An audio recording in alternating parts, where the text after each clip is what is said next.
Rain hits the stone, steps outside a mansion gate, and a woman's body hits them a second later. Amara doesn't scream. The fall knocks the air out of her before she can make a sound. Her hand goes to her stomach before it goes to her head. Protect the baby first, and that's the last clear thought she has before the world tips sideways into gray. Above her, framed by the open door, Daniel Park stands frozen with his hand still raised from the push he just gave her. Amara. Nothing. Amara, get up. His voice cracks between command and panic. This isn't funny. She doesn't move. Rain collects in the hollow of her collarbone. A member of his household staff appears in the doorway behind him, sees the scene, and goes very still, the kind of stillness that means someone has decided it's safer not to have seen anything at all.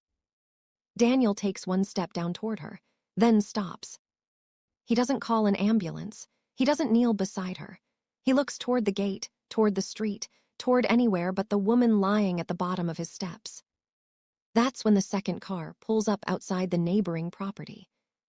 Kang Jun-hyuk steps out already 30 seconds behind schedule for a meeting he doesn't want to attend, and then he sees her, motionless, a man standing over her, not moving to help. He doesn't ask questions. He's over the low wall between the properties before his driver has even opened his own door. Call the hospital, now. Daniel finally finds his voice. She fell. We were arguing and she fell, I didn't. Jun-hyuk isn't listening. 2 fingers against her throat, a pulse weak but there. She's pregnant, Daniel blurts, like the information might change how fast anyone moves. It doesn't. Jun-hyuk's jaw only tightens. He lifts her like she weighs nothing. He doesn't look at Daniel again. If you've ever had half a second to decide whether to walk past someone or stop for them, you already know which kind of man Jun-hyuk is about to become.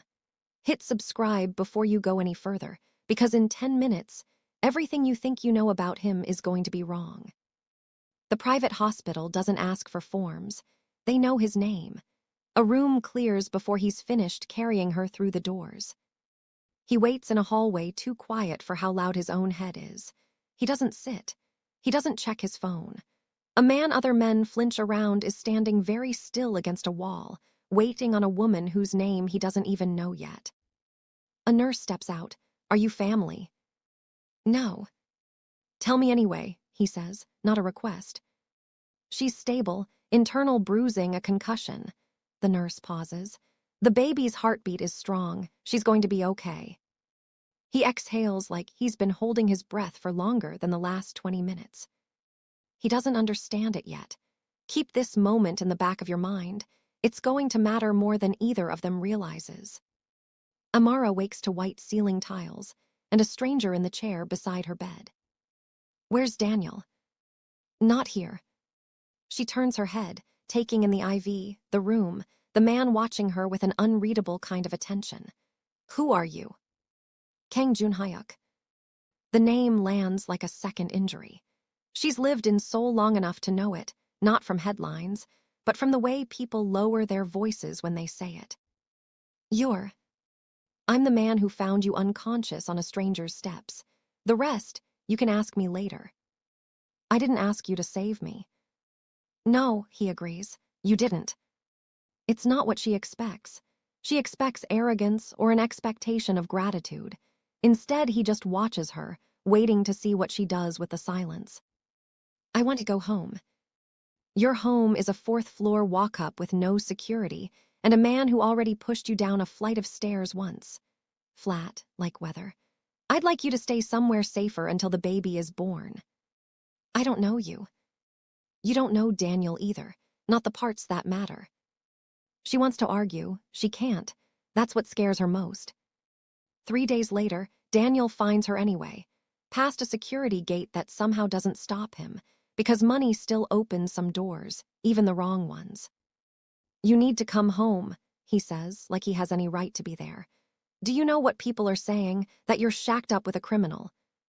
You pushed me down a flight of stairs. I didn't push you. You lost your balance.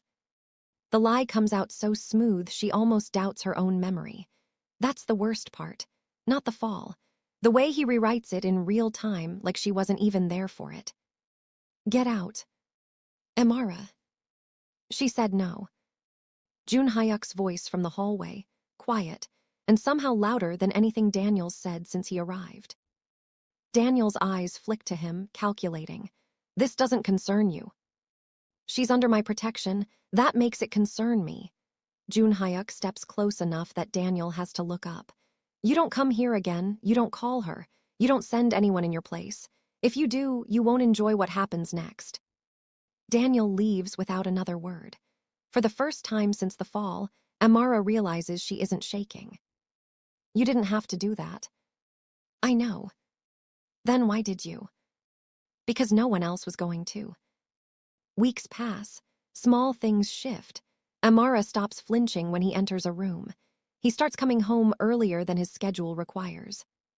She finds him one evening butchering vegetables at the kitchen counter, like a man who has never cooked a meal in his life.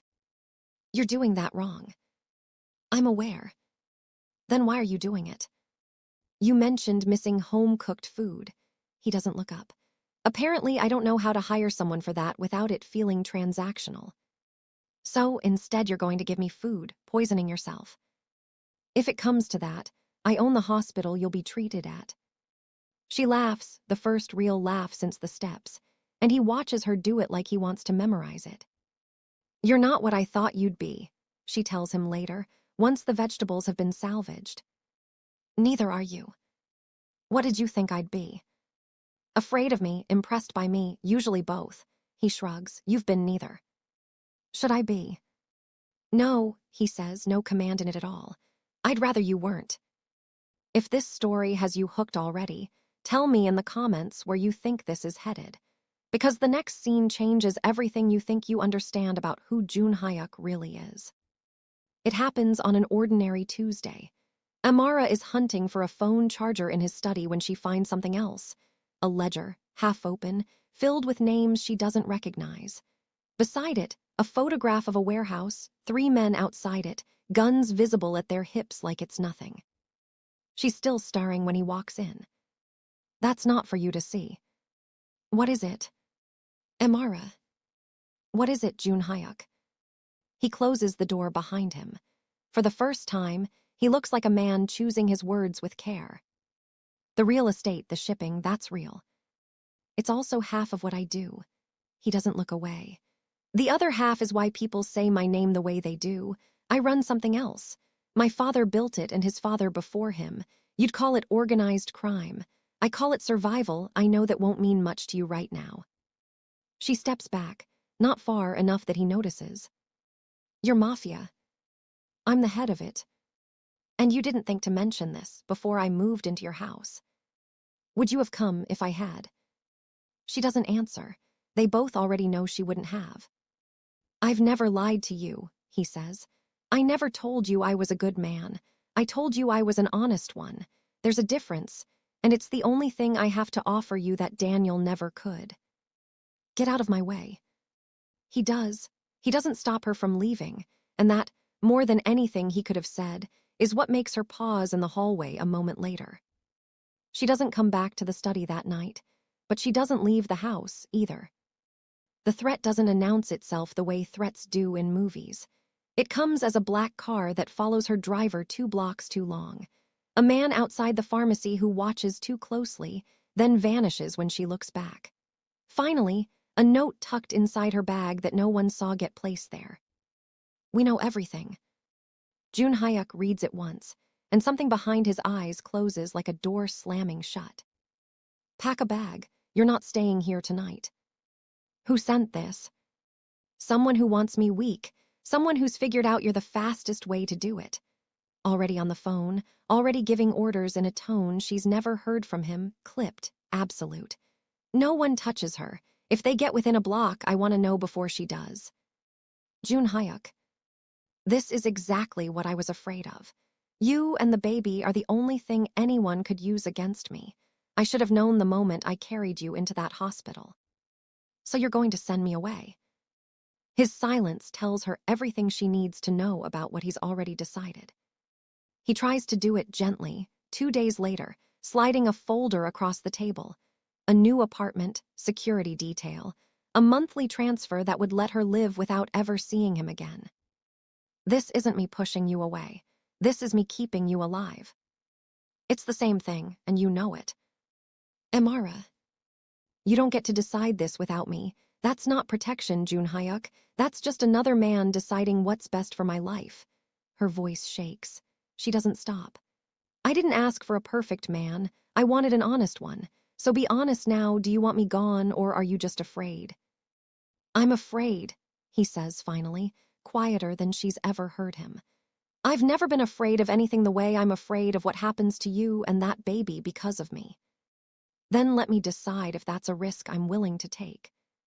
His phone rings before he can answer. He almost lets it go. When he picks up, his face changes before he said a word. Daniel Park is at the gate, the voice says. He wants to talk about his child. Daniel looks different this time. Thinner, subdued. The arrogance dialed down into something that could pass for humility if you didn't know him. I've been in therapy, he says before either of them can speak. Since that night, I've had time to think about what I almost cost you both. He looks at her stomach. I want to be part of my child's life. I don't deserve a second chance. I'm asking for one anyway. You pushed me down a flight of stairs, Daniel. I know what I did. I'm not asking you to forgive that. I'm asking you not to let my child grow up without a father because of my worst moment. His voice cracks, almost convincingly. You always said I was capable of being better. Was that a lie? Amara looks at him for a long moment. She isn't afraid anymore, just tired. I don't know what I believe, she says. But I'm not doing this here, with a threat still hanging over my head that has nothing to do with you. Daniel's eyes flick to Jun Hyuk, calculating again. Or maybe I'm not the dangerous one here. Have you asked him who sent that note? The silence lasts a beat too long. What note? Amara turns to Jun Hyuk. I didn't send it, Jun Hyuk says, eyes locked on Daniel now.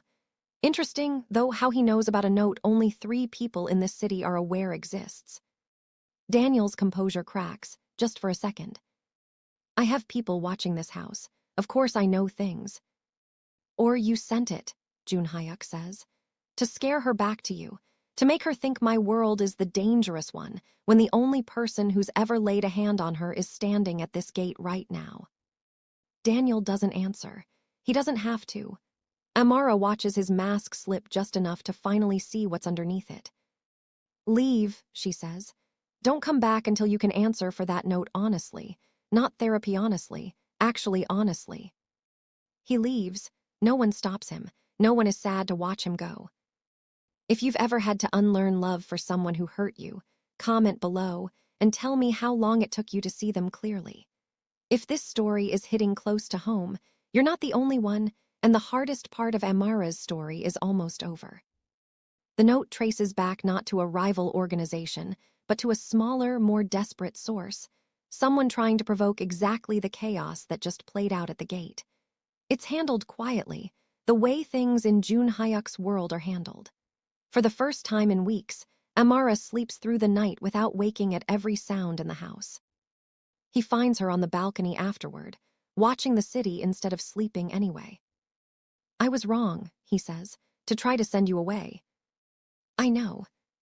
I thought protecting you meant keeping you far from what I am.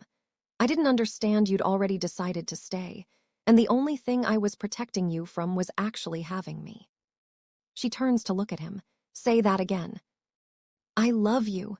It costs him something to say, and he pays it anyway. I told myself that night I was saving a stranger. Somewhere between the hospital hallway and this balcony, you stopped being one. I don't know when it happened. I only know it did. She doesn't answer with words. She doesn't need to. Labor starts 6 weeks later, in the middle of the night, and a man who has faced down armed rivals without blinking nearly drives them into a lamppost twice on the way to the hospital. You need to breathe, Amara tells him through gritted teeth. I am breathing. You're not. You're gripping that wheel like it owes you money. He almost laughs despite everything. Her, in pain, still finding room to tease him, and something about that undoes the last of his composure. Hours later, in a room that smells like antiseptic and sounds like one furious cry, Jun Hyuk holds his daughter for the first time. Hands that have signed billion-dollar contracts, hands that have made dangerous men flinch across boardroom tables. Shake holding something this small. "She's perfect," he says, his voice breaking on the second word in a way nothing else in his life has ever managed to break it. Amara watches him, exhausted and glowing, unable to stop smiling. "That night," he tells her, still looking down at the baby, "I thought I was saving two strangers. I didn't know I was saving my future family." She reaches for his hand. He takes it without hesitation, the same hand that once silenced a room full of dangerous men, now wrapped around hers like it's the only thing he ever wants to hold on to. If you were Amara, would you have trusted Jun Hyuk that first night in the hospital, or would you have run the moment you learned who he really was? Tell me in the comments, because I want to know which one of you would have stayed. If this story moved you, hit like, subscribe so you don't miss what happens next in Amara and Jun Hyuk's story, and drop a comment with the moment that hit you hardest. I'll see you in the next one.